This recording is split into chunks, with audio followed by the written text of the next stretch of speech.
Magandang gabi. Kasama ko po ngayon, mga kabalikat, mga kababayan, si Osang Soliven. Yes. Na kilala po siya sa X Factor sa ABS-CBN. So, welcome po sa Katangahan. Yes, thank you so much, Pinsley. Ano po yung feeling niyo na nandito kayo sa Qatar? First time po ba niyo? Yeah, this is my first time. Sobrang hindi ko na-expect talaga na makapunta ako sa bansa dito.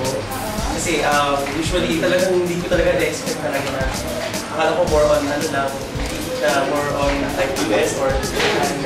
So sobrang happy kasi pagpunta ko rito sobrang nagulat ako na nakakatuwa.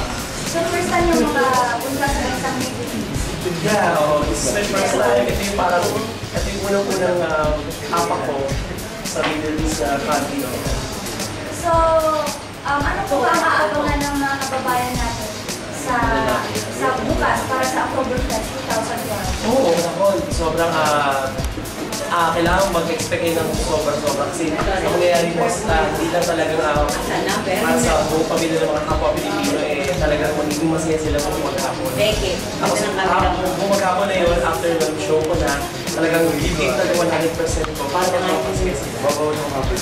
Inaabangan ko ng mga kababayan natin kung paano magpatawain si Osang. Ay, nako, abangan nila yun. Oo. Kasi talagang kung halimbawa, hindi sila pamilya sa mga comedy bars sa Pilipinas or nakikita nila sa TV, mas maganda mapanood nila ng personal kasi in personal life talaga. Kaya bukas sila para nila sa part. Kaya tayo. Okay. Si Quincy, nagulat para sa kanyang tanong.